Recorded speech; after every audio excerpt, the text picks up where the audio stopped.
জনগণের রাজনীতি নাকি রাজনীতির জনগণ? রাজনীতির আয়নায় কতটা প্রতিফলন জনগণের, তাদের অবস্থান কোথায়, সেই হিসেবটি বুঝতে যমুনা টেলিভিশনের রাজনীতির এই আয়োজনে পুরো সময় আপনাদের সাথে আছি আমি রোকসানা আঞ্জুমান নিকোল।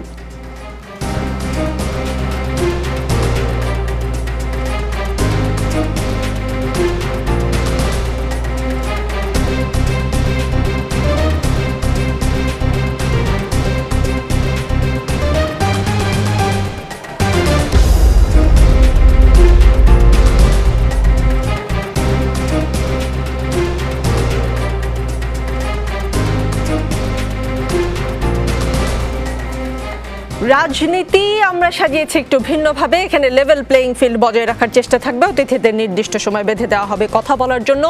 সময় শেষ হলে মাইক্রোফোন অফ হয়ে যাবে নিজে নিজে। একজন অতিথি চাইলে অন্য অতিথিকে প্রশ্ন করতে পারবেন। যুক্তি খণ্ডনের জন্য আলাদা সময় বেঁধে দেওয়া হবে। আজকের রাজনীতিতে আমাদের সঙ্গে আছেন আওয়ামী লীগ দলীয় সংসদ সদস্য শাহাদাব আকবর চৌধুরী এবং ব্যারিস্টার রুমিন ফারহানা আছেন সাবেক সংসদ সদস্য। আপনাদের দুজনের কাছেই প্রশ্ন, আপনাদের পানি লাগবে কিনা? পানির বোতল কিন্তু আছে আপনার ওখানে। পানি লাগবে? পানি। বঙ্গবন্ধু বলেছিলেন আর যদি একটা গুলি চলে, আর যদি আমার লোকের উপর হত্যা করা হয়, তিনি হুঙ্কার দিয়েছিলেন পাকিস্তানি স্বৈরশাসককে। আজ বঙ্গবন্ধু থাকলে এই অবস্থা হতো? দেখুন, আপনার যেই মনের যে কষ্ট আমার মনে একই রকম, একইভাবে আমারও অন্তরে দাহ হচ্ছে। যারা মৃত্যুর কোলে ঢলে পড়েছে, যারা হত্যাকাণ্ডের শিকার হয়েছে, তাদের জন্য আমারও কষ্ট হয়। কারণ আমি মনে করি তারা এদেশেরই সন্তান এবং এইভাবে মৃত্যু কেউ আশা করতে পারে না এবং আমরা কেউ সেটা কোনোভাবেই সমর্থন করতে পারি না। কিন্তু যেই পরিস্থিতিতে যেই ঘটনাগুলো হঠাৎ করে ঘটে গেল, ছাত্র আন্দোলন এবং তাদের একটা দাবি, যে দাবি যৌক্তিক দাবি, এবং এই দাবিটা কিন্তু অনেক আগে 18 সালে পূরণ হয়ে গিয়েছিল। 18 সালে পূরণ হয়ে যাওয়ার পরে আপনারা জানেন কোর্টের বিষয়, হাইকোর্ট থেকে এটা অবৈধ ঘোষণা করা হলো। পরবর্তীকালে আবার ফুল বেঞ্চ আবার 1 মাস পরে দিল। এরপর আন্দোলনটা বাড়ার সময় হঠাৎ করে এগুলো যেদিন এগিয়ে নিয়ে আসা হলো, সেই 7 তারিখ থেকে এই মাসে নিয়ে আসা হলো, মানে অগাস্ট থেকে জুলাইতে নিয়ে আসা হলো, তখন এই 2-3 দিনে হঠাৎ করে দেখা গেল যে এটা ব্যাপকতা লাভ করলো। তা আমরা জানি যে নিরীহ ছাত্রদের, তা আমার বিশ্বাস, আমি বুঝি যেটা, নিরীহ ছাত্রদেরকে সামনে রেখে তৃতীয় অনেকগুলো শক্তি তারা এই ছাত্রদেরকে ব্যবহার করেছে এবং এই হত্যাকাণ্ডের ভিতরে যেই মৃত্যু হয়েছে, এই মৃত্যুর ভিতরে যে সব পুলিশের গুলিতে হয়েছে বা আইন শৃঙ্খলা রক্ষাকারী বাহিনীর গুলিতে হয়েছে এমন না।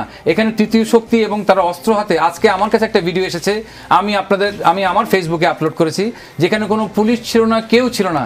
একটা নিরীহ একটা ছেলে দাঁড়ানো, 20-50 জন ছেলে দাঁড়ানো, তার মধ্যে একটা লোক আসলো পিছন দিক থেকে, পয়েন্ট ব্ল্যাঙ্ক তার মাথার পিছনে গুলি করে সে মসজিদের ভিতর দিয়ে আস্তে করে চলে গেল। এবং আমরা যেটা দেখেছি যে অনেকগুলো সম্পদ ধ্বংস হয়েছে। অনেকে বলে যে প্রাণের মূল্য বেশি না সম্পদের মূল্য বেশি। অবশ্যই প্রাণের মূল্য বেশি। প্রাণ গেলে প্রাণ ফিরে পাবো না, সম্পদ গেলে সম্পদ ফিরে পাবো। কিন্তু সম্পদগুলো যেভাবে জ্বালাও পোড়া হয়েছে, আমরা দেখেছি যে এগুলো যদি গান পাউডার ব্যবহার না হয়, সুচিন্তিতভাবে না করা হয়, তাহলে সাধারণভাবে কিন্তু জনগণ সেটা পোড়াতে পারে না। এই ধরনের পরিস্থিতির মধ্যেই কিন্তু আজকে আমরা এখানে দাঁড়িয়ে আছি। এবং এই শোকের মাসে আমি নিজেও ভাষা খুঁজে পাচ্ছি না। কিন্তু আমার কাছে একটাই মনে হচ্ছে যে ছাত্রদের যে দাবি, প্রথমে যারা যে 8 দফা দাবি হয়েছিল, আমি যেটা জানি যে আপনার ফুল বেঞ্চ থেকে যখন রায় আসলো, তারপরে কিন্তু এই 8 দফা দাবির প্রায় সব দাবি কিন্তু সরকার মেনে নিয়েছিল যে তাদের সাথে এরপরে বসবে। তারপরে মনে হলো যে সমন্বয়কদের মধ্যেই মনে হলো যে একটা বিভাজন হয়েছে। কেউ বলে 8 দফা, কে দিল আমাদের 9 দফা।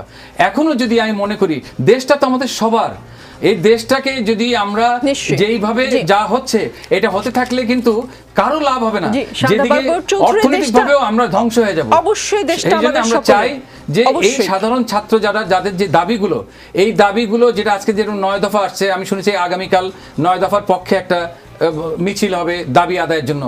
যদি তারা নিজেরা একটা ফোরাম করে, যে সেটা মিলে যদি সরকারের সাথে বসে ওপেন একটা ডায়ালগ হয়, আমার তো মনে হয় যে এটা কয়েক ঘন্টা মধ্যেই সব সমাধান সম্ভব। আপনি ওপেন ডায়ালগের কথা বলছেন তো, আজকে আপনি নিশ্চয়ই শুনেছেন যে কোটা সংস্কার আন্দোলনের 6 সমন্বয়ককে ছেড়ে দিয়েছে গোয়েন্দা পুলিশ। তাদের মুক্তি দিতে 24 ঘন্টার আলটিমেটাম দিয়েছিল বিক্ষুব্ধ নাগরিক সমাজ। ডিবির দাবি ছিল তারা নিরাপত্তাহীনতায় ভুগছিলেন, তাই তাদের নিরাপত্তা হেফাজতে রাখা হয়েছে। তারা ডিবির হেফাজতে থেকে আন্দোলন প্রত্যাহারের ঘোষণাও দিয়েছিল, সেটাও নিশ্চয়ই জানেন। আপনি দেখেছেন ডিবির প্রধানের সঙ্গে তারা বসে খাবার খেয়েছে। খবর পাচ্ছি তারা গত 32 ঘন্টায় এই 6 জন অনশন করেছিল, কিন্তু ডিবি থেকে বলা হলো তারা নিজের ইচ্ছায় গিয়েছে। তাহলে তারা অনশন করলো কেন? এবং তারা বেরিয়ে এসেই সার্জিস আলম সহ আরো একজন আমরা দেখলাম যে স্ট্যাটাস দিল যে এই আন্দোলন তারা চালিয়ে যাবে ডিবি হেফাজত থেকে বের হয়ে। তাহলে আপনি যে বলছেন আলোচনার কথা, এই ধরনের বিশ্বাস অবিশ্বাসের দোলাচলে আলোচনাটা হতে পারে? দেখুন, আলোচনা ছাড়া কিন্তু কোনো সমস্যার সমাধান হয় না। যেই কোনো সমস্যার সমাধান কিন্তু আলোচনার মধ্যে দিয়েই সম্ভব আমি বিশ্বাস করি। কোনো সহিংসতার মধ্যে দিয়ে কোনো সমাধান আসে না। দেশকে যদি আমি ভালোবাসি তাহলে আমাকে আলোচনার টেবিলে বসতেই হবে, বসলেই সেই সমাধান হবে। দেখুন, এই যে ডিবি নিয়ে গেল বা ডিবির ওখানে থাকলো, আমরা ওই ডিবির ওখান থেকে বিবৃতি দেওয়া হলো, সেটা আমি ব্যক্তিগতভাবে আমিও মনে করি না ডিবির অফিসে বসে কেউ বিবৃতি দেখ। কিন্তু আমরা দেখেছি সেটা হলো যে ছাত্ররা কিন্তু যারা সমন্বয়ক তারা কিন্তু বলেছিল যে আমরা কিন্তু নিরাপত্তার অভাবে ভুগছি, আমাদের নিরাপত্তা দেওয়া, তাদের দাবির মধ্যে কিন্তু একটা ছিল তাদের নিরাপত্তা দেওয়া হবে। আমরা ধরে নিয়েছিলাম যে তাদেরকে ওখানে হয়তো সেফ কাস্টাডিতে রাখা, যাতে সেই নিরাপত্তা সেটা পায়। কারণ যেইভাবে তৃতীয় শক্তি রাজপথে আছে, সব জায়গায় সন্ত্রাসী কার্যক্রম করেছে, এই ছেলেগুলোর যে কোনো একজনকে যদি তারা তাদের কার্য সাধন করার জন্য যদি কাউকে একজনকে মেরে দেয়, তাহলে সেটাও কিন্তু সরকারের উপরেই বর্তাবে যে অমুক সমন্বয়কের মৃত্যু হয়েছে। সুতরাং সরকার কিন্তু সেইভাবেও চিন্তা করেছে যে যদি এদেরকে সেফলি রাখা না হয় আর যদি এদের ভিতর থেকে একজনের কোনো দুর্ঘটনা ঘটে, সেটা পুরোপুরি সরকারের উপরে আসবে। তাহলে কি আপনি মনে করেন না শাহাদাব আকবর চৌধুরী এই কথাটাই পরিষ্কার করে বলা উচিত ছিল যে তাদের নিরাপত্তার জন্য তাদেরকে নিয়ে যাওয়া হয়েছে, কিন্তু বলা হয়েছে তারা ইচ্ছে করে, তারা নিজের ইচ্ছায় সেখানে গিয়েছে? সেই কথাটা বলাটা কি ঠিক হয়েছে? না, যদি এই ধরনের কথা বলে থাকে আমি মনে করি যে এই ধরনের কথা বলা ঠিক না। জনগণ তো আর বোকা না, এই ধরনের কেউ কথা বলে জনগণ সেটা মানার কথা না। জি, রুমিন ফারহানা, আপনারা জামাত সহ জাতীয় ঐক্যের ডাক দিয়েছিলেন। সন্ত্রাস বিরোধী আইনে আজ জামাতকে নিষিদ্ধ করে প্রজ্ঞাপন জারি করা হলো। দলটি এখন নিষিদ্ধ রাজনৈতিক দল। এখন আপনাদের জাতীয় ঐক্যের ডাক থেকে জামাতে ইসলামী কি বাদ যাবে কিনা?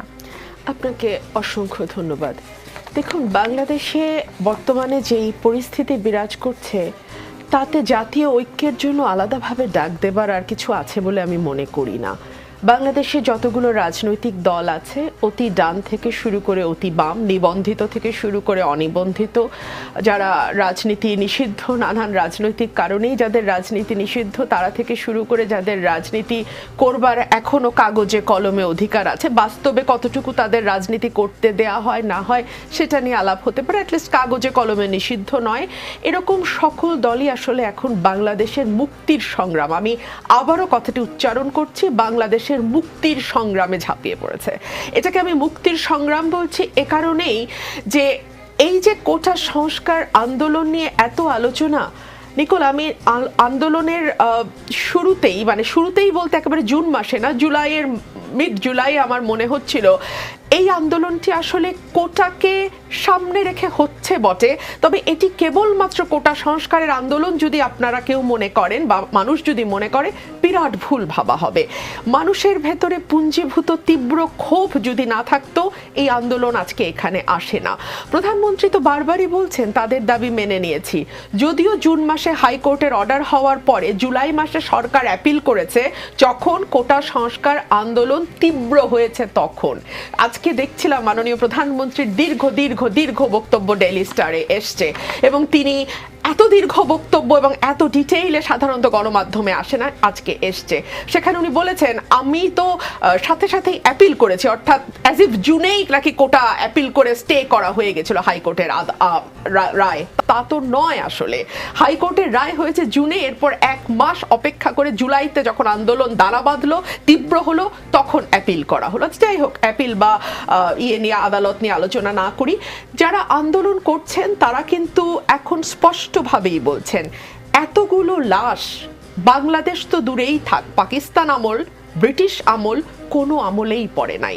আমি একজন বিশ্ববিদ্যালয়ের শিক্ষকের বক্তব্য শুনছিলাম, তিনি বলছিলেন 69-এর গণ অভ্যুত্থানে 61 জন, 52-র ভাষা আন্দোলনে 12 জন, সেই 12 জনের 4 জনকে আমরা কিভাবে স্মরণ করি বলেন তো? সালাম, রফিক, জব্বর, তাদেরকে আমরা কিভাবে স্মরণ করি? আর আজকে স্বীকৃতভাবে গণমাধ্যমের রিপোর্ট বলছে 266-র উপরে মারা গেছে। হয়তো সংখ্যাটি আরো অনেক বেশি।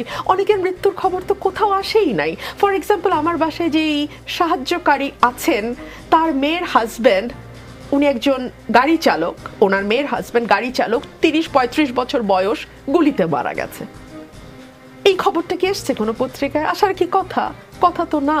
নিকোল, এরকম কতজন যে মারা গেছে, কত পরিচয়হীন নামহীন মানুষ মারা গেছে আমরা জানি না। কিন্তু যেটা বারবারই সরকারের তরফ থেকে বলা হচ্ছে বা আওয়ামী লীগের মন্ত্রী এমপি নেতারা বলার চেষ্টা করছেন যে ঢাকার চারদিক থেকে জঙ্গি ঢুকে হত্যাযজ্ঞ, স্থাপনায় ধ্বংসযজ্ঞ চালিয়েছে, হত্যাযজ্ঞ চালিয়েছে জঙ্গিরা, আবার স্থাপনায় ধ্বংসযজ্ঞও চালিয়েছে তারা। তৃতীয় কোনো শক্তি আসলে আন্দোলনটাকে ভিন্ন খাতে প্রবাহিত করার জন্য, আপনি দেখেছেন যে গণমাধ্যমে বা সামাজিক যোগাযোগ মাধ্যমে একটি বুলেটের ছবি এসেছে, যে বুলেটটি ডিরেক্ট বারান্দা দিয়ে ঢুকে গিয়েছে বাসার ভিতরে। অনেকেই প্রশ্ন করেছে, যদি হেলিকপ্টার থেকে ছোড়া হয় বা নিচ থেকেও গুলি করা হয়, ডিরেক্ট কি করে টার্গেট হয় বাসার ভেতরের মানুষজন? এই সন্দেহটার বিষয়ে আপনি কি বলবেন? একটা দেশে যখন মেয়াদের পর মেয়াদ ভোট ছাড়া সরকার থাকে, সেই সরকার যখন বল প্রয়োগের মাধ্যমে ক্ষমতায় থাকে, সেই সরকার যখন আইন আদালত কিংবা সংবিধানের তোয়াক্কা না করে রাষ্ট্রের প্রতিটি প্রতিষ্ঠান, including judiciary, I am saying it again, including জুডিশিয়ারিকে ভীষণ রকম দলীয় অফিসে পরিণত করে, মানুষ যখন দেখে আমার তো আর বিচার পাওয়ার চাওয়ার কিচ্ছু নাই। দেখেন, একটা সময় প্রধানমন্ত্রীকে মানুষ খুঁজে বাইর করছিল, প্রধানমন্ত্রীর কাছে বিচার চাই, এখন সরাসরি প্রধানমন্ত্রীও খারিজ, আল্লাহর কাছে বিচার চাই। অনেকগুলো ছাত্রের বাবা মাকে আমি বলতে শুনেছি, আমরা আল্লাহর কাছে বিচার দিয়েছি। একটা দেশ কোথায় গিয়ে দাঁড়ালে মানুষ সৃষ্টিকর্তাকে মানে আর কোনো রাস্তা নাই, মানে আর একটা রাষ্ট্র অকার্যকর হয়ে গেলে তখন আমরা এভাবে সকল কিছু সৃষ্টিকর্তার হাতে ছাড়ি। বাংলাদেশ এখানে এসছে। এখন এইরকম একটি রাষ্ট্রে দ্বিতীয়, তৃতীয়, চতুর্থ, পঞ্চম, দশম অনেক রকম গোষ্ঠী তৈরি হতে পারে, অনেক রকম স্বার্থান্বেষী পক্ষ তৈরি হতে পারে। হতে দিলেন কেন? 1, 2 হলো, আমরা যদি আজকে ধারাবাহিকভাবে প্রত্যেকের কমেন্ট এসছে কোটা নিয়ে, কে উচ্চপদস্থ ব্যক্তিরা কে কি কমেন্ট করেছেন বিভিন্ন সময় প্রথম আলোতে, সেখানে একটি কমেন্টে আমার নজর আটকে গেছে। 2টি কমেন্ট তো আমরা খুব আলোচনা করেছি, প্রধানমন্ত্রীর যে রাজাকারের বাচ্চারা নাতিপুতিরা পাবে না, মানে মুক্তিযোদ্ধা পাবে না তো কি রাজাকারের নাতিপুতি পাবে, সেটা তো আমরা জানি। আমরা জানি ওবায়দুল কাদের বলেছেন যে ছাত্রলীগই যথেষ্ট, এবং তারপরে ছাত্রলীগ কি তাণ্ডব করেছে, তারপরে কিভাবে পরিস্থিতি খারাপের দিয়ে গেছে, ঘোলাটে হয়েছে আমরা জানি। এর মধ্যে সবচেয়ে দায়িত্বশীল যে ছিল হচ্ছে শিক্ষামন্ত্রী। আসেন দেখি শিক্ষামন্ত্রী কি বলেছে। শিক্ষামন্ত্রী 15ই জুলাই, তখনও আগুন এভাবে জ্বলে নাই, 15ই জুলাই বলছে, কিন্তু যারা প্রকাশ্যে নিজের আত্মপরিচয়, জন্ম পরিচয়, ব্যক্তিত্ব বিসর্জন দিয়ে তুমি কে আমি কে রাজাকার রাজাকার স্লোগান দিয়েছে, এরা সবাই এই যুগের রাজাকার। এই যুগের রাজাকারদের পরিণতি ওই যুগের রাজাকারদের মতোই হবে, ঘৃণা, ধিক্কার এবং ক্রোধ তাদের প্রতি। রাজাকারের দল তোরা, এই মুহূর্তে বাংলাদেশ ছাড়। বাংলাদেশটা কি কারো বাপের? কোথায় কোথায় বাংলাদেশ ছাড়, পাকিস্তান যা, অমুক দেশে যা, তমুক দেশে যা। Why? Who are you to say? জি জি, ব্যারিস্টার রুমিন ফারহানা। শাদাব আকবর চৌধুরী, আজ কেন জানি বারবারই, একে তো 1 আগস্ট শোকের মাসের শুরু, বঙ্গবন্ধুর কথাই আমার মনে পড়ছে। বঙ্গবন্ধু জনগণের দাবি রক্ষা করতে কলকাতা থেকে দিল্লি পর্যন্ত গিয়েছেন, সেই ইতিহাস আপনি জানেন। বান করে রোহিঙ্গা পাকিস্তান, সেটা বলে পাকিস্তান প্রতিষ্ঠার আন্দোলন করেছিলেন তিনি। সেই বঙ্গবন্ধুই জনগণের দাবির জন্যই জনগণকে জুলুমের হাত থেকে বাঁচাতে পাকিস্তানের বিরুদ্ধে যুদ্ধ ঘোষণা করেছিলেন, তিনিই তো করেছিলেন। আজ অধ্যাপক কামরুল হাসান স্যার একটা কথা বলেছেন যে ট্যাগানো বন্ধ করুন, কেউ প্রতিবাদ করলে তাকে রাজাকার ট্যাগ দিবেন, তা তো হয় না। 2024-এর আওয়ামী লীগ কি বঙ্গবন্ধুর মতো করে জনগণের পালস বুঝতে পারে? বঙ্গবন্ধু ঠিক তাই করতেন, জনগণ যা চাইতেন। পারে বুঝতে? দেখুন, আমার বর্তমানে সরকার প্রধান মাননীয় প্রধানমন্ত্রী শেখ হাসিনা, তিনি বঙ্গবন্ধুর কন্যা, এবং আমি যতটুকু বিশ্বাস, পূর্ণ আস্থা তার উপরে আছে যে বঙ্গবন্ধুর কন্যা, তার জ্ঞান, তার যে সক্ষমতা এবং তিনি যেরকম মানুষ, তার দ্বারা যেই ঘটনাগুলো এই গত কিছুদিনে ঘটেছে, তার দ্বারা বা তার নির্দেশে এই ধরনের কোনো ঘটনা ঘটবে বলে আমি এখন পর্যন্ত বিশ্বাস করি না। আমি যেটা বিশ্বাস করি সেটা হলো, একটা হলো হচ্ছে জামাত শিবির বলেন, বিভিন্ন আরও অনেকে যারা আওয়ামী বিরোধী বা দেশ বিরোধী যেটাই হোক, আমি আর রাজাকার শব্দটা লাগালাম না, যে তারা সেদিন এখানে পুরোপুরি অ্যাক্টিভ ছিল। এবং যেটা দেখা গেছে যে রাজশাহী সহ বিভিন্ন জায়গায় যেসব জায়গায় শিবির অধ্যুষিত, তাদের সিম কার্ডগুলো সব ঢাকা শহরে অ্যাক্টিভ ছিল। সুতরাং এই দুর্ঘটনাটা যখন ঘটেছে এবং এর মধ্যে দিয়ে অনেক অতি উৎসাহী অনেকে আছে, তারা তাদের যেই কর্মকাণ্ড যতটুকুর মধ্যে সীমাবদ্ধ থাকার কথা সে সেই জায়গায় সীমাবদ্ধ থাকেনি, সে অনেক বেশি করেছে। কেউ এরকম হতে পারে যে সে আরো বেশি কিছু করে সে আরো তার কি আরো পদ ভালো পেতে পারি কিনা, সেই ধরনের কোনো কার্যকলাপ করতে পারি কিনা, যে যার জায়গাতেই করেছে। এবং ওই সময়টা মানে কি এই ধরনের কার্যকলাপ করলে এই সরকার পদোন্নতি না, দেয়? অনেকে থাকে না যে আমি বেশি স্মার্ট হইতে গিয়ে যে আমি মনে হয় খুব একটা ভালো কাজ করে ফেললাম, সেটাই আমি বলতে চাচ্ছি। এবং যেটা দেখা গেছে যে ঢাকা শহরে চারিদিকে যখন আগুন জ্বলছে, হত্যাকাণ্ড হচ্ছে, এবং বারবার যেটা আজকে যেটা হত্যা নিয়ে, যেটা 150 হতে পারে, 200 হতে পারে বা 200 উপরেও হতে পারে। আপনারা একটা জিনিস দেখেছেন যে মাননীয় সরকারকে কিন্তু জাতিসংঘ তারা করেছে যে আমরা সহযোগিতা করতে চাই, এবং সঙ্গে সঙ্গে মাননীয় প্রধানমন্ত্রী কিন্তু জাতিসংঘকে বলেছে যে ঠিক আছে, তাদের পূর্ণ সহযোগিতা চান যাতে এই যে হত্যাকাণ্ডর সঠিক তদন্ত এবং সেটার বিচার নিশ্চিত করার জন্য। যদি মাননীয় প্রধানমন্ত্রীর মধ্যে কোনো দুর্বলতা থাকতো, তিনি জাতিসংঘকে কিন্তু বলতেন না। আর জাতিসংঘকে আহ্বান করা, জাতিসংঘ এখানে এসে এটার যদি পূর্ণ তদন্ত করে, তার মানে আমরা বুঝি যে এটার অবশ্যই প্রয়োজন আছে। এই তদন্তের মাধ্যমে আমরা এক একটা কথা বলছি, তদন্তের মাধ্যমে সঠিক জিনিসটা বের হয়ে আসুক, এবং যে এই ঘটনার জন্য দায়ী তারা আইনের আওতায় আসুক, সেটাই আমরা চাই। আপনি যেহেতু জাতিসংঘের কথা বললেন, রংপুরের বেগম রোকেয়া বিশ্ববিদ্যালয়ে নিহত শিক্ষার্থী আবু সাইদ পুলিশের গুলিতে মারা গেছে, এর ভিডিও আছে। অ্যামনেস্টি ইন্টারন্যাশনালের মতো মানবাধিকার প্রতিষ্ঠান সেই ভিডিও সত্যতা নিশ্চিত করেছে, জাতিসংঘ সেই ভিডিও সত্যতা নিশ্চিত করেছে। কিন্তু তারপরও আমরা দেখলাম আবু সাইদ হত্যা মামলার জন্য 16 বছর বয়সী Rangpur police lines school and কলেজের শিক্ষার্থী মাহিম গত 12 দিন কারাগারে ছিল। এর আগেও আমরা দেখেছি একজন শিশুর যে বাংলাদেশের জার্সি পরা ছিল সেই ছেলেটিকে দড়ি বেঁধে পুলিশ নিয়ে যাচ্ছে। এগুলো আসলে কি বার্তা দেয়? আমি মনে করি যে কোনো জিনিস যেটা আইন সমর্থন করে না, সেই ধরনের কার্যকলাপ থেকে দায়িত্বপ্রাপ্ত যে কোনো লোক সেটার থেকে বিরত থাকা উচিত। এবং রংপুরের যে ঘটনাটা, আমরা যে কোনো হত্যাকাণ্ডের অবশ্যই তার জন্য আমরা নিন্দা করি বা হত্যাকাণ্ডের জন্য আমরা দুঃখ প্রকাশ করি, মনের ভিতরে সেই কষ্টটা অবশ্যই থাকবে, কারণ একটা প্রাণ ঝরে গেল। সেই সময়টা আপনারা দেখেছেন নিশ্চয়ই, বা আপনাদের কাছে খবর আছে যে রংপুর বিশ্ববিদ্যালয়ে উপাচার্যের বাসভবনে 20 জন ভিতরে থাকা অবস্থায় চারিদিকে আগুন লাগিয়ে পরে গেটটা বন্ধ করে দেওয়া হয়েছিল। এখানে কি মনে হয় না যে এখানে সন্ত্রাসী কোনো কার্যকলাপ আছে? না হলে উপাচার্যর বাসভবনে 20 জন সহ আগুন লাগিয়ে, চারিদিকে আগুন লাগিয়ে দেওয়া, এবং কমান্ডোরা যদি তখন তাদেরকে উদ্ধার না করতো, তখন কিন্তু তারা সবাই কিন্তু আগুনে পুড়ে মরে যেত। তার মানে বোঝা দরকার যে এর মধ্যে কিন্তু একটা শ্রেণী ঢুকেছে যারা হিংস্র, যাদের আমরা 71-এ যাদেরকে দেখেছি সেই তাদেরই উত্তরসূরি, তারা কিন্তু এখানে আছে, এবং তারা এই আজকের যে যা হয়েছে হত্যাকাণ্ড, তার সাথে সম্পূর্ণভাবে দায়ী, এবং এটা অনেক প্রিপ্ল্যান্ড একটা। এবং আমি এটাও মনে করি যে বিদেশের কোনো দেশের সমর্থন অবশ্যই এখানে আছে, প্রপারলি ভালো মতন ফান্ডিং হয়েছে। তার না হলে এই 15 জুলাই 5:42 যখন স্টেট ডিপার্টমেন্ট থেকে, ইউএস স্টেট ডিপার্টমেন্ট থেকে বলা হলো যে বাংলাদেশে 2 জন ছাত্র নিহত হয়েছে, সেই সময় কিন্তু বাংলাদেশে কোনো মৃত্যু হয়নি। তার মানে আমি মনে করি তারা প্রভোগ করেছে, এই গুজবটা কিন্তু স্টেট ডিপার্টমেন্টই সেই গুজবটা ছড়ালো প্রথম বাংলাদেশে, এবং তাতে যারা আঘাতপ্রাপ্ত হলো সাধারণ ছাত্ররা, তারা মনে করলো যে কেউ 2 জন মারা গেছে, এবং ওর মধ্যে দিয়ে গুজব ছড়ালো। এবং আমি জানি যে আমার একজন বন্ধু সবসময় প্রতি ওয়াক্ত সে মসজিদে নামাজ পড়ে, হঠাৎ করে বলল যে নামাজ পড়ে যখন সালাম ফিরালো, তখন একটা ইয়াং ছেলে সে দাঁড়িয়ে বললো যে আমি কিছু বলতে চাই। তখন সে বললো যে চারিদিকে শুধু লাশ, প্রত্যেকটা হাসপাতালে শুধু লাশ আর লাশ, আমরা কেন এখানে বসে থাকবো? তারপরে স্লোগান হলো নারায়ে তাকবীর, আল্লাহু আকবার। তার মানে বোঝা গেল যে খুব প্রিপ্ল্যান্ড ভাবে তারা প্রত্যেকটা জায়গায় ছিল, এবং যে যার পরিকল্পনা মতে সেইগুলো করেছে। সেই জন্যই আমার একটা কথা হলো, হত্যাকাণ্ড যেটা হয়েছে তার সঠিক তদন্ত হওয়া দরকার, তদন্তের মাধ্যমে সঠিক বিচারের আওতায় আসাটাই হলো জরুরি।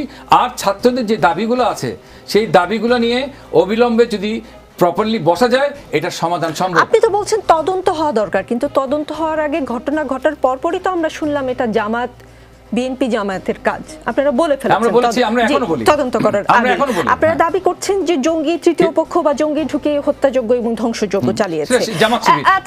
তাহলে আপনি বলছেন এটা পূর্ব পরিকল্পিত, তাহলে আমাদের গোয়েন্দারা টের পায়নি। আমি মনে করি মাঠে আমাদের পুলিশ, বিজিবি, র‍্যাব সহ আইন শৃঙ্খলা বাহিনী ছিল, তারা কি করেছে? কোন জঙ্গি কি ধরা পড়েছে বা কোন জঙ্গি নিহত হয়েছে? প্রমাণ আছে আমাদের কাছে, মানে জাতির সাথে সামনে আপনারা তুলে ধরতে পারবেন? এই মুহূর্তে আমার সেইভাবে প্রমাণ দেওয়া সম্ভব না, সেটাই বললাম যে আমরা যেটুকু জানি সেইটা বলছি, কিন্তু তদন্তের পরে যেটা বের হয়ে আসবে সেটাই হলো প্রকৃত সত্য।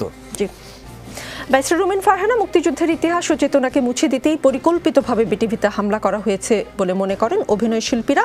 সকল সহিংসতার বিরুদ্ধে আমরা এই ব্যানারে বিটিভি পরিদর্শন করেছেন আজকে শিল্পীরা। তাদের সাথে ছিলেন সংস্কৃতি প্রতিমন্ত্রী নাহিদ ইজহার খান। তিনি অভিভাবকদের প্রতি আহ্বান জানান নিজ সন্তানদের ঘরে ফিরিয়ে নেয়ার। অভিভাবকরা সন্তানদের ঘরে ফিরিয়ে নিচ্ছেন না কেন? আমি আপনাকে শুরুতেই বলেছি, বাংলাদেশের প্রতিটা মানুষ ক্ষুব্ধ। আমি শাদাব আকবর ভাইয়ের কথা খুব মনোযোগ দিয়ে শুনছিলাম, উনি চমৎকার বলেন, কিন্তু ওনার সাথে একটু দ্বিমত না করে আমি পারছি না। বাংলাদেশের মানুষ এখন তীব্রভাবে আওয়ামী লীগ বিরোধী, তীব্রভাবে। কিন্তু বাংলাদেশে এমন একজন মানুষ নেই যে দেশ বিরোধী, যে বাংলাদেশকে ভালোবাসে না। যদি তা না বাসতো, একটা ভিডিও দেখেছেন নিশ্চয়ই, ছেলেটার ছাত্র দু হাতে হাত করা লাগানো, মাটা পেছন থেকে প্যাট করছে, চাপড়ে দিচ্ছে ছেলের পিঠ। যখন মা ছেলের মুখোমুখি হলো, মা হাসছে, ছেলে হাসছে। আপনি বলেন তো, এটাই তো বাংলাদেশ না? এই মারাই তো ৭১ সালে তার সন্তানকে ছেড়ে দিয়েছিল দেশের জন্য, যুদ্ধ করার জন্য, জান দেওয়ার জন্য, জান বাজি রাখার জন্য। সেই মারাই তো আজকে তার সন্তানের পাশে দাঁড়াচ্ছে। আপনি জানেন, কিছু মা, দরিদ্র মা, তারা কিছু খাবার দিয়েছিল ছেলেদের যারা রাস্তায় আন্দোলন করছে, ছাত্রদের। তাদের বাড়ি বাড়ি গিয়ে তল্লাশি করা হচ্ছে, একেবারেই দরিদ্র প্রান্তিক মানুষ তারা। তাদের বাড়ি বাড়ি তল্লাশি করা হচ্ছে, গ্রেপ্তার আতঙ্কে ঘুরছে তারা। গণমাধ্যমে এসছে, তাদের কথা তো আর আমাদের কানে কিভাবেই বা পৌঁছবে বলেন? গণমাধ্যমে এসছে। আমি আরেকটা প্রশ্ন করি, তৃতীয় পক্ষ চতুর্থ পক্ষের উত্তরে আমার আরো একটু কিছু বলবার আছে। আওয়ামী লীগ ছাড়া বাংলাদেশ এখন অস্ত্র আসলে আছে কাদের হাতে বলেন তো? আজকে 17 বছর ধরে বাংলাদেশের রাজনৈতিক দলগুলোকে স্তব্ধ করে রাখা হয়েছে। রাজনৈতিক সমাবেশগুলোতে সাউন্ড গ্রেনেড, টিয়ার শেল, পুলিশের লাঠিপেটা, গণগ্রেফতার ইত্যাদি ইত্যাদি ইত্যাদি করে একেবারেই তছনছ করে ফেলা হয়। বাংলাদেশে এক একটা কনস্টিটিউয়েন্সিতে বেশ কিছু এমপি তাদের এমপি লীগ গঠন করে এলাকা চালান, এমপি বাহিনী গঠন করে তারা এলাকা চালান। তাদের হাতে হাতে কি আমরা অস্ত্র দেখি নাই? এখনকার কথা না, যখন বিএনপি কোনো কর্মসূচি ঘোষণা করে তখন কি অস্ত্রের মহড়া আমরা আওয়ামী লীগের, যুবলীগ, ছাত্রলীগ নেতাদের হাতে হাতে দেখি নাই? আমরা কি শুনি নাই তাদের হুঙ্কার যে কিভাবে দমন করতে হয়? এবং AK-47 নিয়ে আসবো যদি ভোট না দেয় নৌকায়, রাইফেল নিয়ে আসবো যদি ভোট না দেয় নৌকায়, এলাকা ছাড়া করব, কবর দিতে দেব না। এই হুঙ্কারগুলো কি এই ইউনিয়ন পরিষদ নির্বাচন পর্যন্ত আমরা কি শুনে আসি নাই? অস্ত্র এখন তৃতীয় পক্ষের ঘাড়ে চাপিয়ে কি লাভ আছে নিকোল? এক। দুই হচ্ছে, গান পাউডারের সংস্কৃতি বাংলাদেশে কারা শুরু করেছিল? কারা শেরাটনের সামনে একটা বাসে, মানুষ ভর্তি থাকা বাসে 13 জনকে গান পাউডার দিয়ে মেরে ফেলেছিল? এইসব ইতিহাস বললে তো ধারক বাহক আপনারা ছিলেন। দেখুন, ওই যে এজেন্ট প্রভোকেটর, আপনাকে দেখতে হবে বেনিফিশিয়ারিটা কে হয়, কারা হয়। এই যে 13, 14, 15 উদাহরণ আজকে 24-এ এসেও আপনি দিতে পারছেন, আমার ভাই দিতে পারবে, আরেকজন আওয়ামী লীগ দিতে পারবে। তার কারণ হচ্ছে এটার বেনিফিট তো আওয়ামী লীগ জাতীয় আন্তর্জাতিকভাবে নিয়েছে। না হলে 14 নির্বাচন, 18, 24-এর নির্বাচন জুজুর ভয় দেখি এই জঙ্গি আসছে, এই জঙ্গি আসছে, এই জঙ্গি আসছে। আন্তর্জাতিক মহলকে দেখানো হয়েছে বাংলাদেশে যদি অসাম্প্রদায়িক কোনো দল থেকে থাকে সেটা হচ্ছে আওয়ামী লীগ। যদিও মজার ব্যাপার হচ্ছে, আওয়ামী লীগের সময়ে যে পরিমাণ সংখ্যালঘু অত্যাচারিত হয়েছে, এত অত্যাচার আর কোনো আমলে হয় নাই। বলা হতো যে থাকলে ভোট, গেলে জমি। এখন যেহেতু ভোটের কারবার নাই, এখন গেলেই বাঁচি, শুধুই জমি, শুধুই জমি, শুধুই জমি। সুতরাং এই যে এজেন্ট প্রভোকেটর দিয়ে কাজ করানো, তার বেনিফিট নেওয়া, আজকে 10-15 বছর ধরে ক্ষমতায় আছে ভোট ছাড়া, এই বেনিফিট কি আওয়ামী লীগ নেয় নাই? নিয়েছে। জাতিসংঘের সাহায্যের ব্যাপারে একটা শব্দ একটু যোগ করি, জাতিসংঘের সাহায্যের ব্যাপারে কোনো ফরমাল চিঠি কি দেওয়া হয়েছে?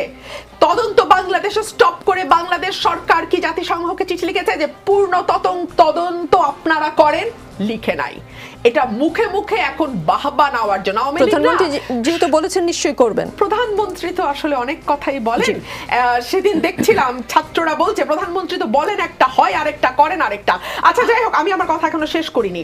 বাংলাদেশে প্রথম জাতিসংঘের সাহায্য চেয়েছিলেন ৭৪ জন বিশিষ্ট নাগরিক। তাদেরকে নানানভাবে অপদস্থ করেছে আওয়ামী লীগ, নানান রকম মন্তব্য করেছে তাদের ব্যাপারে, বিশিষ্টজনদের ব্যাপারে।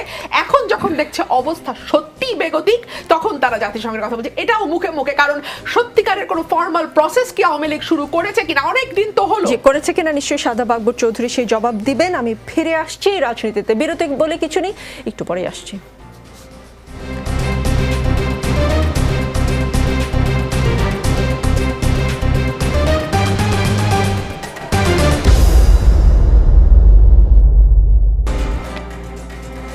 দেখছেন রাজনীতি, আমাদের সঙ্গে শাহাদাব আকবর চৌধুরী আছেন ব্যারিস্টার রুমিন ফারহানা। শাহাদাব আকবর চৌধুরী রাজশাহী বিশ্ববিদ্যালয়ের শিক্ষার্থীদের অমন চ্যাংদোলা করে, আপনি নিশ্চয়ই ছবি দেখেছেন, দুই হাত পা ধরে আইনশৃঙ্খলা বাহিনীর সদস্যরা যারা সাদা পোশাকে ছিলেন তারা নিয়ে যাচ্ছিলেন। আবার মানে ওরা কিন্তু শিক্ষকদের সাথেই ছিল, মানে তাদের সাথে শিক্ষকরাও ছিল। শিক্ষকরা সাথে থাকার পর আসলে কি এমন সহিংসতা তারা করতে পারে আমি ঠিক বুঝিনি। মার্চ ফর জাস্টিস কর্মসূচিতে গতকাল আটক হওয়া থেকে শিক্ষার্থীকে বাঁচাতে গিয়ে পুলিশের ধাক্কায় আহত হয়েছেন ঢাকা বিশ্ববিদ্যালয়ের শিক্ষক শিরিন আমিন ভূঁইয়া। কেন? অপরাধ কি তাদের? দেখুন, গত দুই সপ্তাহ ধরে যা হচ্ছে, অনেকগুলো ঘটনা ঘটেছে যেটা আমরা কেউ কারো কাছে কাম্য নয়।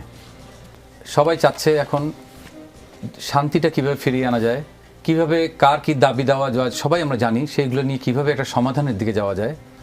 আর কোনো কিছুতে বেশি বাড়াবাড়ি করাটা কোনো ঠিক না। যদি একটা জায়গায় দাঁড়ায় কেউ তাদের বক্তব্য রাখে, এটা গণতান্ত্রিক দেশ, গণতন্ত্রের কথা আমরা বলি, সুতরাং সেই জায়গায় যদি শিক্ষার্থীরা যদি এক জায়গায় দাঁড়ায় তারা কিছু বলে, সেই বক্তব্যটা তাদের বলতে দেওয়া উচিত, যতক্ষণ পর্যন্ত তারা সহিংস কোনো কার্যকলাপ না করে। আর সহিংস কার্যকলাপ না করা পর্যন্ত তার গণতান্ত্রিক অধিকার সে কথা বলবে, সেটাই আমি বিশ্বাস করি। এবং আমি ব্যক্তিগতভাবে আমি সেটাই মনে করি যে এর থেকে বেশি কেউকে কারোর সাথে কিছু করা উচিত না, যদি সে কোনো সহিংস তার দিকে না যায়, কাউকে কোনো বাধা সৃষ্টি না করে। কারণ স্বাধীনতা বলতে কিন্তু হচ্ছে সবার জন্য, আরেকজনের কে বন্ধ করে রাখাটাও স্বাধীনতা না। স্বাধীনতা সে যেরকম স্বাধীনভাবে চলবে, আরেকজনকে স্বাধীনভাবে চলতে দেওয়া হবে। আমি যদি আরেকজনের পথ রুদ্ধ করে দিই, তার মানে কিন্তু আমি আরেকজনের স্বাধীনতা হরণ করলাম। সেজন্য সেই জিনিসটা সবাই যদি মাথায় রাখে, তাহলে আমার মনে হয় যে এই পরিস্থিতিটা ওদিকে যাবে না। আর শিক্ষকদের ব্যাপারে আমার একটু কতগুলো জিনিস আমার কাছে বেশ নাড়া দিয়েছে আমাকে। সেটা হলো, যখন শিক্ষার্থীরা এই আন্দোলন করলো, শিক্ষকরা কিন্তু এই পেনশন নিয়ে স্কিম নিয়ে করলো। দেখেন, শিক্ষা জাতির মেরুদণ্ড বলি আমরা। শিক্ষকরা কিন্তু, আমরা সবাই তো আমাদের শিক্ষক কেউ না কেউ ছিল, শিক্ষক কিনা আমাদের মাথার মুকুট। তাদের দাবি দেওয়া যেটা ছিল পেনশনে কোন জায়গায় কোন সমস্যা, সেটার জন্য কিন্তু তাদের ক্লাস পরিহার করা, সব কিছু বন্ধ করে দিলাম। এই জিনিসটা কোনোভাবে শিক্ষকদের কাছে কেউ আশা করতে পারে না, কারণ তারা হলো আমাদের দেশে কীভাবে শান্তি প্রতিষ্ঠা করবে, শিক্ষা দেওয়াই তাদের কাজ। তারা আমাদের সম্মানের জায়গায়, কিন্তু তারা সেটা না করে তারা কিন্তু সব স্কুল কলেজ কীভাবে বন্ধ করা, এবং অনেক ক্ষেত্রে শিক্ষার্থীদেরকে তারা প্রভোগ করেছে এই বিভিন্ন করার জন্য। আজকেও আমি মনে করি শিক্ষকদের কাজ হলো শিক্ষার্থীদেরকে বোঝানো। শিক্ষার্থীদের প্রতিনিধি হয়ে শিক্ষকরা এসেই কিন্তু কথা বলতে পারে যে আমার ছাত্রদের এই হলো তাদের দাবি, এই দাবি কেন পূরণ হবে না, সবকিছু যেমন যুক্তিসঙ্গত দাবি আপনারা কেন পূরণ করবেন না, সেভাবেই কিন্তু তাদের আসা উচিত। কার সাথে শিক্ষকরা কথা বলবে? শিক্ষকরা কথা বলবে সরকারের সাথে। ডেকেছেন আপনারা? না, আমি সবসময় তো ওপেন থাকি। তারা কোনো প্রস্তাব করেছে? করে নাই। কিন্তু আমার কথাটা হলো, প্রস্তাব করেছে কি করে, যেটা আপনি বললেন, আমরা ওই জায়গাটা না যে আমরা যেটা একটা সমাধানের পথ খুঁজি, যে সব পক্ষকে নিয়ে বসে এটা সমাধান করা অবশ্যই সম্ভব। কারণ যারা এখন মাঠে আছে শিক্ষকদেরকে শিক্ষার্থীদের ব্যবহার করে, তারা কিন্তু আলটিমেটলি যেটা দেখা যাবে, হয়তো অনেক দুর্ঘটনা ঘটে, হয়তো অনেক অঘটন হতে পারে, কালকে আমি নাও থাকতে পারি, হ্যাঁ, দেখা গেল আমিও নাই, আমিও শেষ হয়ে গেলাম, কিন্তু দেশটার কি হবে এটা মানে এই না কিন্তু যে সামনে খুব সুন্দর, সামনে আসছে শুভ দিন, এরকম কোনো কথা না। কিন্তু যত বেশি এটা হবে ততই কিন্তু দেশের ক্ষতি হবে। দেশের ক্ষতি হওয়া মানে কিন্তু আজকে আমরা এই দেশের নাগরিক সবার জন্যই কিন্তু এটা ক্ষতিকর। সেটা আমরা কেউ চাবো না কোনোদিনও, যে দেশকে যদি যখন সত্যি আমরা ভালোবাসি, তাহলে আমরা চাই যে সবাই একসাথে বসে একটা সমাধান হোক। জি, নিশ্চয়ই দেশ প্রশ্নে নিশ্চয়ই সবার এক থাকতে হবে, সেটা নিয়ে কারোই দ্বিমত নেই। ব্যারিস্টার রুমিন ফারহানা, আজ প্রধানমন্ত্রী শেখ হাসিনা বলেছেন এক দফা দাবি কোটা সংস্কার সেটা করে দেওয়ার পরেও তাদের আন্দোলন থামে না। এর পিছনে কি ছিল? একদিকে আন্দোলন চলছে, অন্যদিকে ঢাকার চারদিকে জঙ্গি ঢুকে মানুষকে হত্যা করে অন্যদিকে স্থাপনাগুলোর উপর হামলা চালায়, অগ্নিসংযোগ করে, মানুষের সেবা দেওয়ার প্রতিটি জায়গার উপর আঘাত। জনগণ ভালো থাকবে এমন সব জায়গায় আগুন দিয়ে পোড়ানো কোন ধরনের আন্দোলন? ঢাকা বিশ্ববিদ্যালয়ে অস্ত্রসহ ভাঙচুর তছনছ করে তার ফুটেজ পাওয়া গেছে। ছাত্রীদের উপর হামলা, 3 জন নারী সাংবাদিককে লাঞ্ছিত। আজকে যে প্রাণহানিগুলো হলো, যেখানে শতভাগ দাবি পূরণ হয়ে গেছে, তারপর আন্দোলন চালিয়ে যাওয়া কি স্বার্থে? কেন? পুলিশ আওয়ামী লীগ নেতাদের নির্মম হত্যা, 200-র উপরে মানুষ হত্যা, মিথ্যা গুজব ছড়িয়ে মানুষকে নামানো হয়। স্থাপনাগুলো ধ্বংস করেছে, সেটা হয়তো পুনর্নির্মাণ করা যাবে, কিন্তু এতগুলো প্রাণ ঝরে গেলে ঝরে গেল তার কি হবে? 4 জন শিশু মারা গেল। প্রধানমন্ত্রী এসব কথা বলেছেন। আচ্ছা রুমিন ফারহানা, আন্দোলন কেন থামছে না?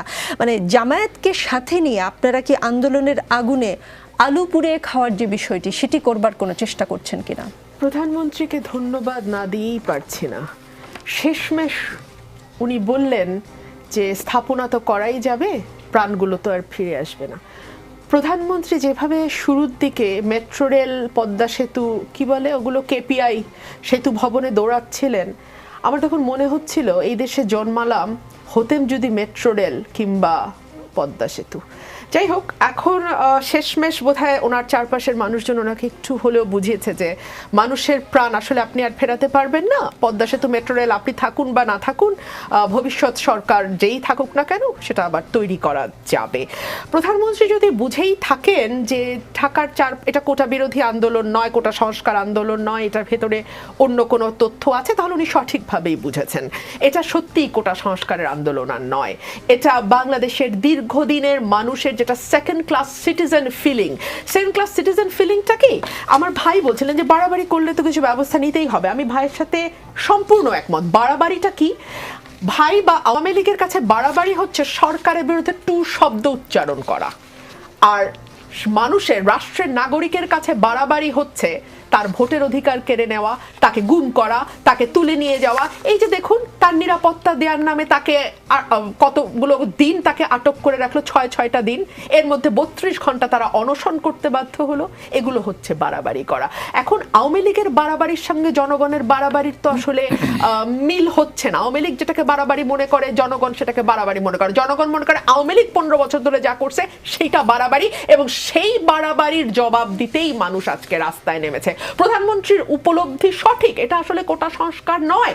2 হচ্ছে, বিদেশে কেন সেটেল করলেন না নিকোল বলেন তো? আমি আমারটা বলতে পারি। আমি নিজে বিদেশে পড়াশোনা করেছি, আমার মা বিদেশে পড়াশোনা করেছে, আমরা কেউ কিন্তু সেটেল করিনি বিদেশে। কেন করিনি বিকজ আমাকে সেকেন্ড ক্লাস সিটিজেন বলা হবে। হ্যাঁ, একসময় সিটিজেন হয়ে যাবো, ভোটও দিতে পারবো, কিন্তু ওই যে একটা বাঁকা চোখে তাকানো, ওই যে একটা ইউ আর নট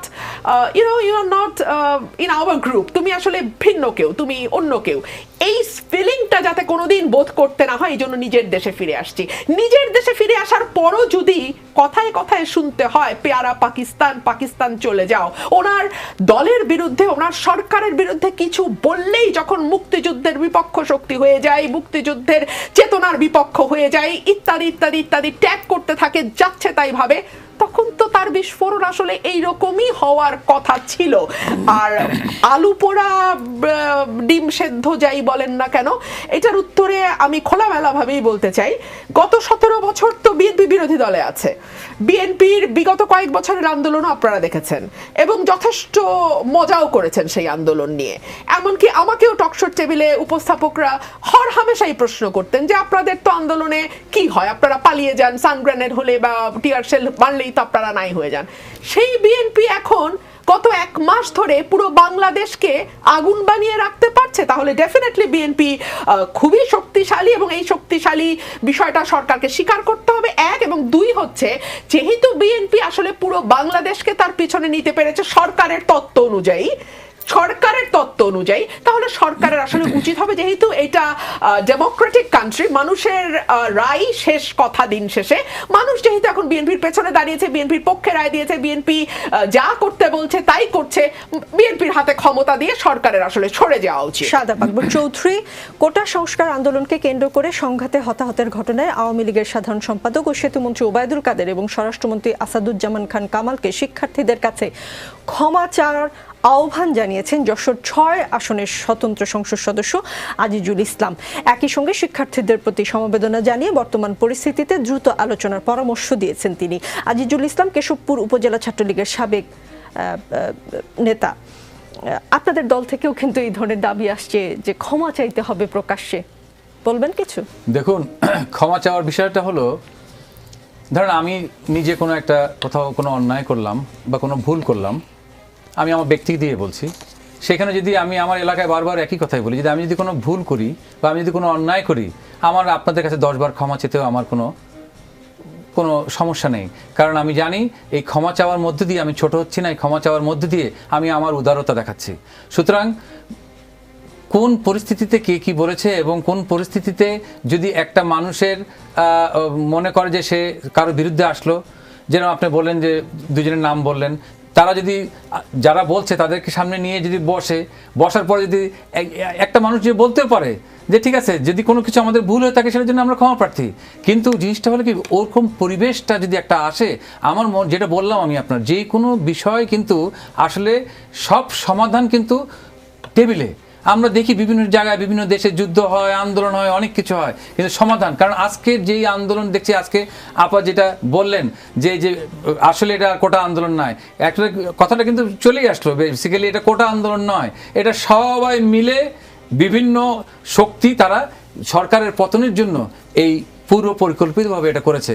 আর এখানে আমার মনে হয় যে বিএনপির খুব বেশি আনন্দিত হওয়ার কিছু নেই, কারণ যদি এই দেশটার আগামীতে আরো খারাপের দিকে যায়, যদি দেশটা ধ্বংস হয়, তাহলে কিন্তু আমাদের কারো কোনো লাভ হবে না, দেশটার ক্ষতি হবে। দেশের ক্ষতি হওয়া মানেই কিন্তু আমরা সামগ্রিকভাবে সবাই ক্ষতিগ্রস্ত হব। সন্ত্রাস বিরোধী আইনের 18-র 1 ধারায় বাংলাদেশ জামায়াতে ইসলামীর রাজনীতি নিষিদ্ধ করা হয়েছে। আজকে গুরুত্বপূর্ণ সিদ্ধান্ত। স্বরাষ্ট্রমন্ত্রী বলেছেন, জামায়াত নিষিদ্ধ করার ঘটনাকে কেন্দ্র করে যদি কেউ কোনো নাশকতা ঘটাতে চায়, তা মোকাবেলার সক্ষমতা সরকারের রয়েছে। জামায়াত নিষিদ্ধ হয়েছে, এখন কি হবে তাহলে? পরের দিনগুলোতে কি হতে? দেখুন, পরের দিন আমরা হ্যান্ডেল করা হবে। আজকে যেটা আমি মনে করি, জামাত শিবিরকে নিষিদ্ধ এখন না, আরো অনেক আগেই করা উচিত ছিল। কারণ এই জামাত শিবিরের তারা কি করেছিল 71 সালে সবাই জানে, এবং শিবির বলতে তখনকার ছাত্র সংঘ, তারাই আলবদর হয়েছে, তারাই রাজাকার হয়েছে, তারা আল শামস হয়েছে, এবং তারাই আমার মা বোনদেরকে সম্ভ্রম হানি করিয়েছে, সেনাবাহিনী পাকিস্তান পাক হানাদার বাহিনীদের কাছে দিয়েছে, 30 লক্ষ শহীদ হয়েছে। সুতরাং এই জামাত শিবির, অনেকে আবার বললো, কয়েকদিন গতকাল একটা টক শো ছিল, সেখানে বললো যে বাবা কি করেছে সেটার জন্য তো ছেলে দায়ী হতে পারে না। অবশ্যই ছেলে দায়ী হতে পারে না, কিন্তু ছেলে যদি বাবার ভাবাদর্শে যদি সে উদ্বুদ্ধ হয়ে সে কাজটা করে, কারণ এই ধরনের আজকে যে শিক্ষাটা আমাদের হয়েছে, আমি মনে করি যে এই জামাত শিবির এদেরকে যদি আমরা প্রতিহত করি না, রাজনৈতিকভাবে, শুধু প্রতিহত না, রাজনৈতিকভাবে এদেরকে নির্মূল করতে যদি আমরা ব্যর্থ হই, তাহলে বাংলাদেশকে যে স্বপ্ন দেখছি, যেই বঙ্গবন্ধু যে স্বপ্ন দেখেছিল, মাননীয় প্রধানমন্ত্রী বঙ্গবন্ধুর স্বপ্নকে বাস্তবায়ন করার জন্য যেভাবে এগিয়ে যাচ্ছে, আমরা সে সম্পূর্ণরূপে ব্যর্থ হব আমাদের। সুতরাং এটার আগামী তারা কি হবে, আমরা ইনশাআল্লাহ সেটা কিভাবে মোকাবেলা করতে হয় রাজনৈতিকভাবে, আমরা সেটা রাজনৈতিকভাবে। ফারহানা, জামাত শিবিরকে নিষিদ্ধ করলো সরকার। প্রধানমন্ত্রী শেখ হাসিনা বলেছেন, কোটা সংস্কারের দাবিতে বৈষম্য বিরোধী ছাত্র আন্দোলনকে কেন্দ্র করে সাম্প্রতিক সহিংসতায় জামায়াত শিবির তাদের সন্ত্রাসী কর্মকাণ্ডে শিক্ষার্থীদের ঢাল হিসেবে ব্যবহার করেছে। জামায়াতকে নিষিদ্ধ করার পর কি কি হতে পারে? আন্দোলন থামবে? আমি আপনাকে একটা কথা পরিষ্কার করে বলি, জামাত নিষিদ্ধের কথা তো দীর্ঘ সময় ধরে আলোচনা হয়েছে। সময় সময় সরকার বলেছে এটা আদালতের বিষয়, আদালত ঠিক করবে। আমি একদম ক্যাটেগরিক্যালি দায়িত্ব নিয়ে বলছি, এটা বলা হয়েছে সরকারের সর্বোচ্চ পর্যায় থেকে, বলা হয়েছে আদালত যখন ঠিক করবে তখন নিষিদ্ধ হবে। এখন আদালত লাগলো না, এখন নিষিদ্ধ করা গেল। 1 2 হচ্ছে, সরকার আশা করেছিল এই নিষিদ্ধের পরপর জামাত শিবিরের কর্মীরা স্বাভাবিকভাবেই আহত হয়েছে, তারা হয়তো পথে নামবে, তারা হয়তো আন্দোলন আবার নতুন করে তাদের মতন করে শুরু করবে। তখন সরকার এই জামাত শিবিরকে ট্যাগ দিয়ে সাধারণ ছাত্রদের উপর আরেকটা স্টিম রোলার চালাতে পারবে। জামাত শিবির অত্যন্ত ধৈর্য এবং প্রুডেন্সের পরিচয় দিয়েছে, তারা কিন্তু এরকম কিছু এখন পর্যন্ত করে নাই। 3 হচ্ছে, জামাত শিবির ট্যাগ দিয়ে বিশ্ববিদ্যালয়গুলোতে আবরারের মতন ছাত্রকে আমরা পিটিয়ে মারতে দেখি নাই। জামাত শিবিরকে তো আপনি স্বাধীন দেশে বহু আগেই সাব হিউম্যান হিসেবে ট্রিট করা শুরু করেছেন, এবং যাকে যাকে আপনার পছন্দ না তাকে তাকে মিথ্যা ট্যাগিং দিয়ে জামাত শিবির বলে তার উপরে বীভৎস নির্যাতন করে তাকে হত্যাও করেছেন। সুতরাং আজকে যদি কারো বিচার হতে হয়, কাউকে নিষিদ্ধ করতে হয়, আওয়ামী লীগকে নিষিদ্ধ হওয়া উচিত। আওয়ামী লীগের রাজনীতি বাংলাদেশের মাটিতে নিষিদ্ধ হওয়া উচিত। 4 হচ্ছে জামাত শিবির দীর্ঘ সময় আমরা দেখেছি জামাত শিবিরের নামে নানান সময় নানান কথা বলা হয়েছে, তাদের বিরুদ্ধে নানান রকম বিষোদ্গারও আমরা করতে শুনেছি। কিন্তু এই সরকারই তো দাবি করে যে রাজাকার, আলবদর, আল শামস তাদের বিচার এই সরকার করেছে। বুক ফুলিয়ে সরকারের প্রত্যেকটা মন্ত্রী, প্রত্যেকটা এমপি, প্রধানমন্ত্রী সকলেই বলেন আমরাই বিচার করেছি। এখন তাহলে কোন রাজাকার, আলবদর, আল শামস বাকি আছে জামাতে ইসলামে বলেন? 1। 2 হচ্ছে জামাতে ইসলামের রাজনীতি যদি কেউ প্রত্যাখ্যান করে, সেটা দেশের 16 কোটি মানুষের প্রত্যাখ্যান করার অধিকার আছে। আপনার না, আমার না, আমরা ব্যক্তিগতভাবে প্রত্যাখ্যান করতেই পারি, হ্যাঁ, কিন্তু দেশের মানুষ আমরা প্রত্যাখ্যান করতেই পারি, কিন্তু আমরা সেটাকে জনগণের উপর চাপিয়ে দিতে পারি না। বেছে নেওয়ার অধিকার সকলেরই আছে। আরো একটা point, identity politics, if it is সেরকমই খারাপ, তাহলে তো আসলে বাঙালি আইডেন্টিটির পলিটিক্সও বাংলাদেশে হওয়া উচিত না। ইসলামের আইডেন্টিটি কেন উচিত না আমি বলছি, আইডেন্টিটি পলিটিক্স মানে তাহলে আপনি শুধু বাঙালি জাতিসত্তার স্বীকৃতি দিচ্ছেন। চাকমা, মারমা, নৃগোষ্ঠী, ক্ষুদ্র নৃগোষ্ঠী, তাদেরকে আপনি কি করবেন?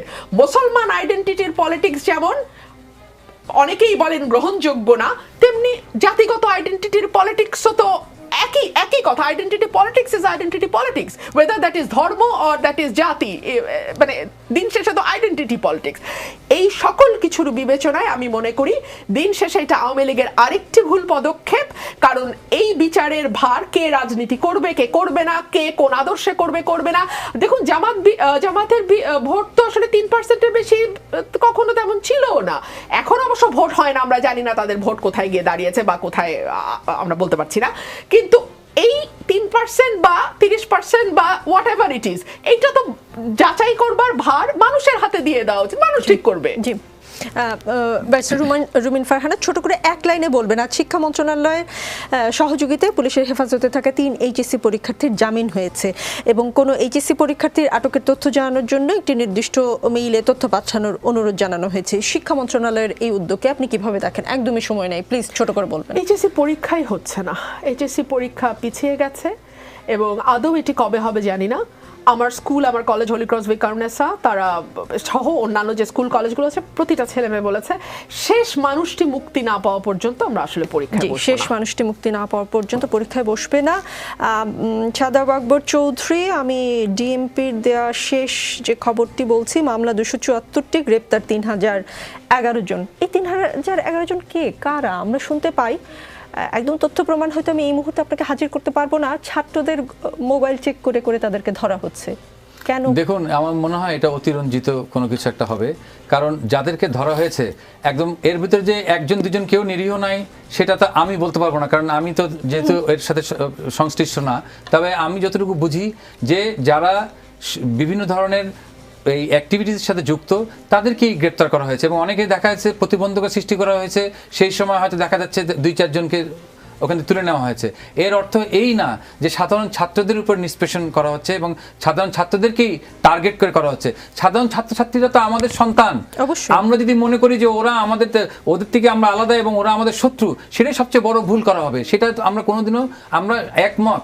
আমরা বারবার বলছি তাদের যে দাবি, সেই দাবির সাথেও একমত এবং তার দাবির যে মূল দাবি পূরণ হয়ে গেছে। ছেড়ে না দেওয়া হলে তারা পরীক্ষা দেবে না। অবশ্যই আপনি খেয়াল করবেন, কয়েকদিন আগে, সপ্তাহখানিক আগে কিন্তু মোটামুটি যখন একটা জায়গায় এসেছিল যে তারা যে অতিথি ভবনে গেল, 8 দফার কথা বললো এবং বললো এই রায়টা হওয়ার পরেই কিন্তু পরিবেশ আসলে আমরা নিজেরা বসে তখন কিভাবে মানে দাবি নিয়ে আলোচনা করছে জানাবো। আপনি খেয়াল করে দেখবেন তখন কিন্তু দাবি নিয়ে তারা আর আলোচনা করেনি। কিন্তু তখন কিন্তু সরকারের পক্ষ থেকে বলা হয়েছিল যে যদি ছাত্র কাউকে কোনো গ্রেপ্তার হয়ে থাকে জানানোর জন্য কোনো ছাত্রই কারাগারে থাকবে না। কিন্তু তারপরে কিন্তু একটা কিরকম দেখা গেল যে তাদের মধ্যেই কিন্তু সমন্বয়ের অভাব। 6 জন ডিবি অফিসে চলে গেল, তারপরে কিভাবে যেন পরিস্থিতিটা, সেটা নিয়ে নিশ্চয়ই ভবিষ্যতে আবারও আলাপ হবে। কি বলতে পারি? এক লাইন বললে শাদাব আকবর চৌধুরী, কেউ এক লাইন বলতে দিতে হবে প্লিজ। এক লাইন। আমার সাথে দ্বিমত হবে না। প্রথম আলোতে এইমাত্র একটা নিউজ আসলো, নিজের রিকশায় গুলিবিদ্ধ কিশোরকে তুলতে গিয়ে দেখেন এটা তারই ছেলে। না, জি শাদাব আকবর চৌধুরী প্লিজ।